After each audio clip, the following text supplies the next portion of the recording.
The summer twilight rolled lazily over the quiet town of Pine Haven, Idaho, the air heavy with the scent of cedar and sun-warmed earth.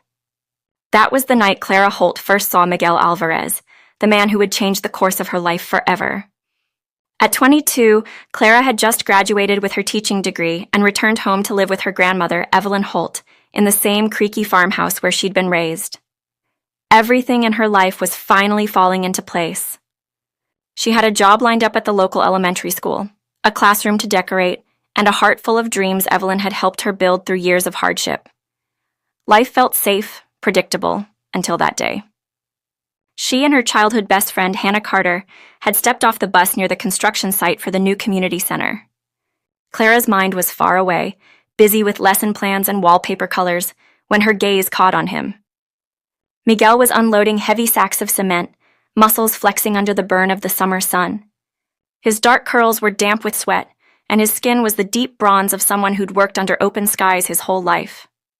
When he looked up, their eyes met, and for a fleeting electric moment the world stilled, no sound, no movement.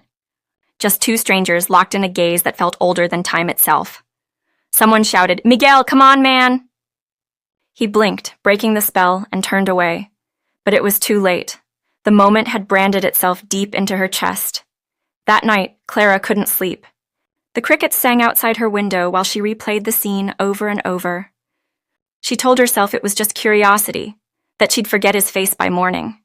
But the more she tried to push it away, the more her mind reached for it.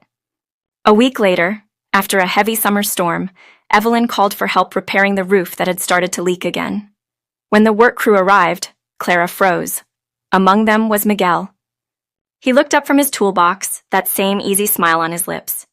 "Ma'am," he greeted Evelyn politely, then glanced at Clara. The smile deepened, slow, knowing.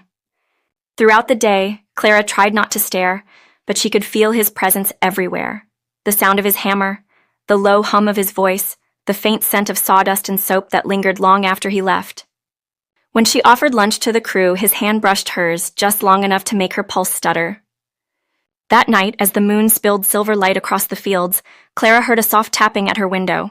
She opened it, and there he was, Miguel. "I couldn't sleep," he whispered, his voice low and uncertain. She didn't answer. She didn't need to. She reached out and he took her hand, warm and calloused, pulling her gently down into the grass. They wandered barefoot through the meadow behind the farmhouse, the air alive with the hum of crickets and the scent of pine. "I've never met anyone like you," he said softly, brushing a stray strand of hair from her face. "You look at the world like it's still worth something." She laughed, shy, uncertain, but utterly lost in him. "Maybe it is," she murmured. When he kissed her, it was like the air itself trembled. The stars blurred above them, and for that one night, nothing else existed. Not the past, not the future, only two souls meeting halfway under the Idaho sky. When dawn came, he held her close and whispered, "I have to leave for a few days, job down south. But when I'm back, I'll ask your grandmother for your hand." Clara smiled, believing him with every heartbeat. "And if she says no?" "She won't," he said simply, "because I'm never leaving you." But promises are fragile things. 3 days later, a neighbor came to their door, hat in hand and eyes full of pity. "There was an accident at the mill," he said quietly. "A young man, Miguel Alvarez. He didn't make it." Clara laughed at first, thinking it was a mistake. "That's not possible," she whispered. "He's coming back. He promised." But he never did.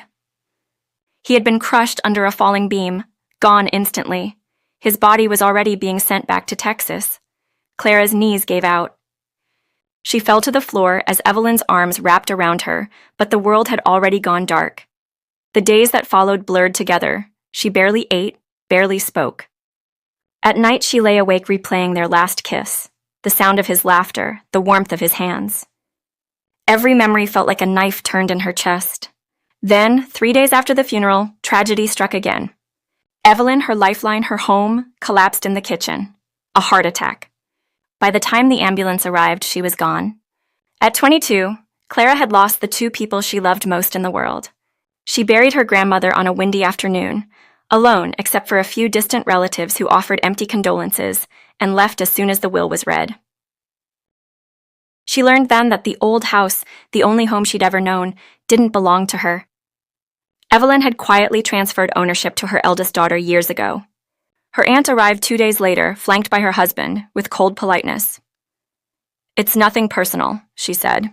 "We're selling the property. You'll have to find somewhere else." And just like that, Clara found herself standing on the porch with a single suitcase, staring at the for sale sign hammered into the front yard. The place that held her childhood, her love, her entire life, gone. A neighbor, Mrs. Rowan took pity on her and offered the small attic room above her garage. It was cold, drafty, and smelled faintly of dust and old paint. But it was something. Weeks passed. Clara moved through them like a ghost. She swept the floor, helped Mrs. Rowan with chores, and taught Sunday school for a few extra dollars. But inside she was hollow, a shadow of the girl who once believed in forever. One crisp autumn afternoon, while she sat on the porch steps, Evan Dawson appeared. He'd been 2 grades ahead of her in high school, tall, good-natured, with the kind of easy charm that belonged to someone who'd already seen too much of life. He had once dreamed of traveling the world, but life had different plans. Now 26, he was a long-haul truck driver and a widower. His wife had died 3 years earlier, leaving him alone with a small daughter named Lila. "I heard about your grandmother," he said softly. "And about him." Clara nodded, unable to speak. From that day on, Evan came often, sometimes with Lila, who shyly offered Clara flowers, other times just to sit beside her in silence. Slowly, his presence became a quiet comfort. He didn't fill the emptiness, but he made it bearable. And one snowy evening, as the town lights blinked on, Evan said gently, "I can't do this alone anymore. Lila needs a mother. And you need a home." Clara's breath caught. "Evan, I can't. I'm not ready." He smiled, sad but steady. "I'm not asking you to love me. I'm asking you to stop being alone." She stared at him, torn between guilt and gratitude, between memory and survival. A week later, in a small church with no music and only Mrs. Rowan to witness it, Clara said, "I do." But as the snow fell softly outside, her heart whispered another name, Miguel. The first months of marriage passed like learning a dance she hadn't chosen. Careful, uncertain, full of steps she didn't know. Evan was patient and kind, not fiery like Miguel had been, but gentle in a steady, enduring way. He rose early for his long truck routes, leaving coffee on the counter and notes that said things like, "Stay warm, sweetheart." He fixed the leaky faucet, built Lila a wooden toy chest, and made sure Clara never wanted for anything she needed. But it was Lila, his 3-year-old daughter, who slowly thawed the cold around Clara's heart. The little girl followed her everywhere, into the garden, to the market, to the old piano in the living room. One night, while Clara tucked her in, Lila whispered sleepily, "Good night, Mommy."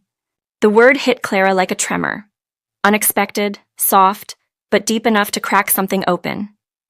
For the first time since Miguel's death, she felt a small sense of belonging. By spring, she had accepted a position at Pine Haven Elementary, teaching 2nd grade. The classroom buzzed with life, crayon drawings on the walls, laughter in every corner. Her students called her Miss Holt, and their affection filled a void she hadn't realized could still be mended. Life, for a while, was quiet again. Not the fierce, consuming love she had known with Miguel, but a kind of peace. Then, one cool morning in late October, she felt it, a wave of nausea that left her breathless. At first, she blamed exhaustion, the stress of grading papers and chasing after Lila. But when it persisted, a trembling realization began to form. A test confirmed it. She was pregnant.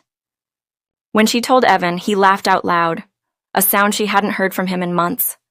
He picked her up, spinning her in the air, eyes shining.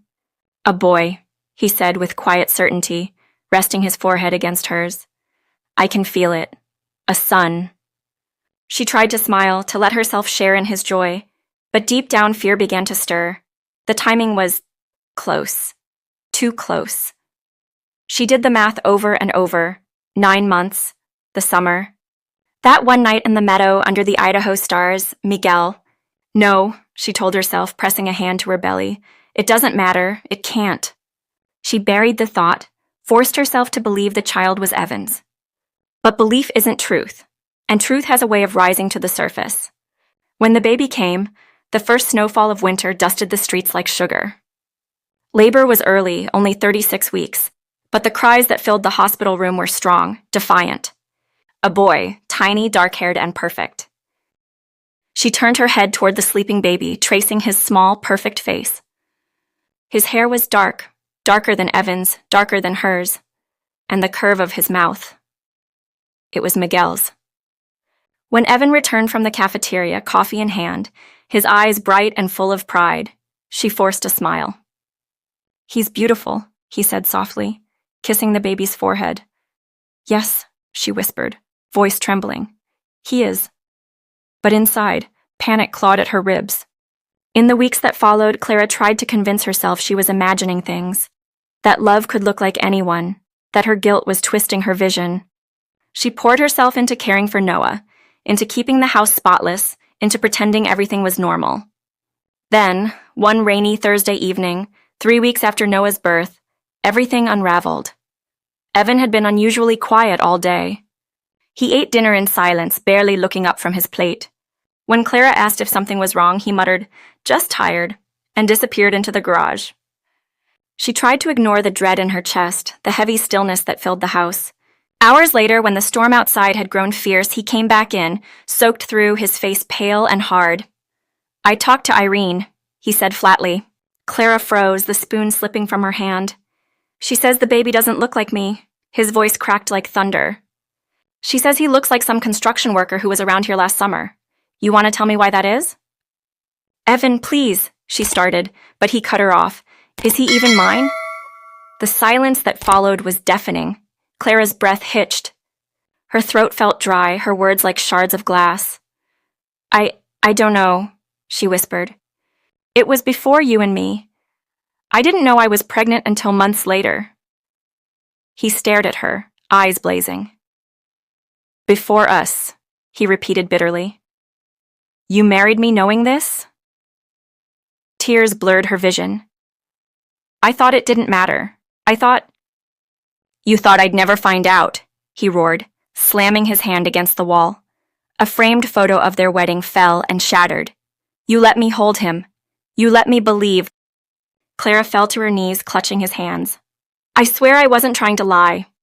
I didn't know what to do. You were kind, Evan. You saved me." He pulled away as if her touch burned him. His voice dropped, cold and final. "You disgust me." He turned and walked out, the sound of the storm swallowing the slam of the door. That night, Clara sat alone in the dark nursery, the baby's soft breathing filling the silence. She pressed her face into Noah's tiny shoulder and sobbed, shaking uncontrollably. In one night, the fragile piece she had built had shattered. She had lost Miguel once. Now she was losing Evan, and this time she had no one to blame but herself. When he returned the next morning, his voice was colder than the air outside. "He can stay," Evan said, not meeting her eyes. "I'm not heartless. But don't you ever call him my son again." The words hit harder than any blow. That day, Clara realized something that would stay with her for years. Love doesn't always end with screaming. Sometimes, it ends with silence. The days that followed blurred into something cold, brittle, and unfamiliar. Evan moved through the house like a ghost, quiet, watchful, his footsteps heavy with bitterness. He didn't sleep in their bed anymore. Instead, he took to the couch or the spare room, leaving the faint smell of diesel and rain wherever he passed. He stopped speaking unless necessary. When he did, his words were stripped of warmth, carved sharp enough to cut. Clara tried everything she could think of. She cooked his favorite meals. She wrote letters she never gave him. She apologized until her voice broke. But every attempt was met with silence or a hollow stare. He hadn't forgiven her, and worse, he hadn't forgiven Noah either. Whenever Evan looked at the baby, something in his face hardened. He avoided holding him, avoided even brushing past his crib. To him, Noah wasn't a child anymore. He was evidence, a living, breathing reminder of betrayal. Clara's heart ached every time she saw it. That flicker of rejection, that disgust he couldn't quite hide. She tried to protect Noah from it, keeping him close, humming lullabies until the boy's soft breaths evened out. "You're mine," she whispered into his tiny ear. No matter what happens, you're mine. But as the months passed, the tension in the house grew unbearable.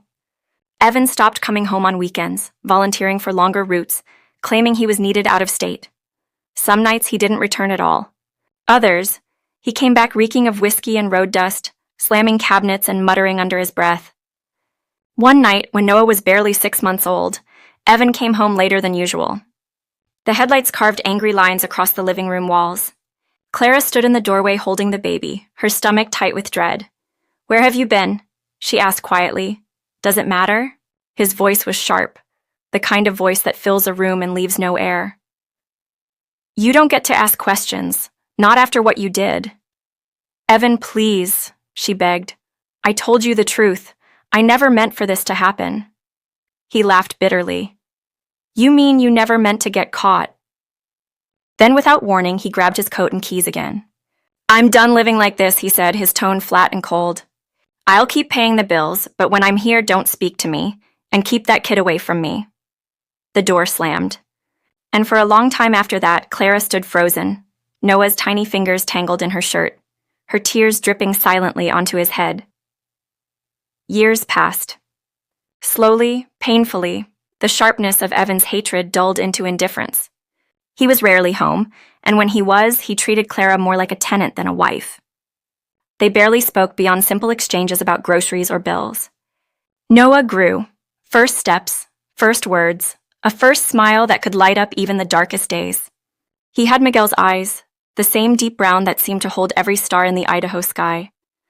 Sometimes when he laughed, Clara had to step out of the room just to catch her breath. The resemblance was both a comfort and a wound that never fully healed. When Noah turned 5, he started asking questions. "Why doesn't Daddy play with me? Why does he sleep in the other room?" Clara didn't know how to answer. She wanted to tell him the truth, that his father's love was small, that it broke under the weight of a lie she hadn't meant to tell. But she couldn't. So she lied again, this time to protect him. "Daddy's tired from work," she said softly. "But he loves you even when he's quiet." It was a half-truth, maybe even a mercy. But it didn't stop the ache. When Noah was 7, Evan didn't come home at all for 3 straight months. No calls, no letters. Then one morning, a thick envelope arrived in the mail. Divorce papers. No explanation, no signature beyond his own. Clara sat at the kitchen table for a long time, staring at the page that would legally end the marriage that had already died years before. She didn't cry this time. Not a single tear. Instead, she signed her name at the bottom, set the pen down, and whispered, "Thank you." For the first time in years, she felt something that almost resembled freedom. She took a job at a larger school in Boise, packed what little she had, and left Pine Haven behind. She and Noah moved into a modest apartment overlooking a stretch of trees and morning fog. It wasn't much, 2 bedrooms, creaky floors, and a tiny balcony that faced east. But it was theirs, and little by little, life returned. Clara poured her energy into teaching. She became the kind of teacher students remembered, the one who stayed late, who saw potential where others saw problems, who treated every child like their story mattered. Noah thrived too. He was bright and curious, the kind of boy who asked questions that made adults pause. He loved books, animals, and stargazing, just like Miguel once had. Clara often caught herself watching him, her heart tightening with both pride and guilt. Every night before bed, she'd whisper the same thing to him. "You are loved. You are enough. You are everything." And she meant it. Years passed like chapters in a long, slow novel. Noah grew into a tall, quiet teenager with his father's compassion and his mother's resolve. He excelled in science, volunteered at the hospital, and spoke often about becoming a doctor. When Clara asked him why, he said simply, "Because saving lives seems like the right way to thank the one who saved mine." He didn't know what he meant, not fully, but Clara did. When he graduated at 18, top of his class, scholarship to a medical program in Seattle, she sat in the front row, hands trembling, watching him walk across the stage. The applause thundered. Her heart swelled until it hurt. For a moment, she thought of Miguel, the way he'd promised, "I'll never leave you." And somehow, in that instant, she believed he hadn't. A piece of him lived on in Noah's every heartbeat. 5 more years passed. Noah finished medical school. He specialized in pediatrics, oncology of all things. Kids deserve someone who doesn't give up on them, he said once, his eyes shining. When he came home to visit, he wore his white coat with his name stitched neatly above the pocket, Dr. Noah Alvarez. Clara could barely speak when she saw it. Alvarez? She whispered. He nodded softly. I looked it up. That was Dad's name, wasn't it? Her breath caught. She wanted to deny it, to protect him from the past she'd buried so carefully, but she couldn't. Yes, she said at last, her voice shaking. That was his name. Noah smiled, not with anger, not with confusion, but with quiet understanding. I think he'd want me to carry it. In that moment, Clara knew the truth had found its way home. And then, one bright summer morning, 15 years after the night she first met Miguel, Clara's past came knocking again. She was in her kitchen, humming softly as she prepared coffee when the doorbell rang. When she opened it, her breath stopped. Standing there was Evan. Older, heavier, his hair graying at the temples. Beside him, a woman half his age, blonde and smiling nervously. Clara, Evan said, his voice forced. We were passing through town, thought we'd stop in. It's been a long time. Before Clara could respond, Noah stepped out of his old bedroom, wearing his hospital scrubs, car keys in hand. The moment Evan saw him, his face drained of color.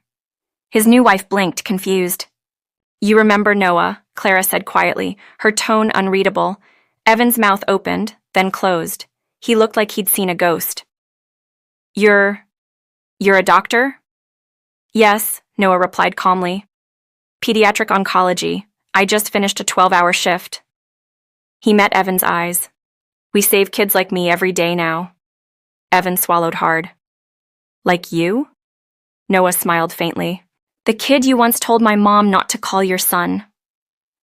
The words landed like thunder.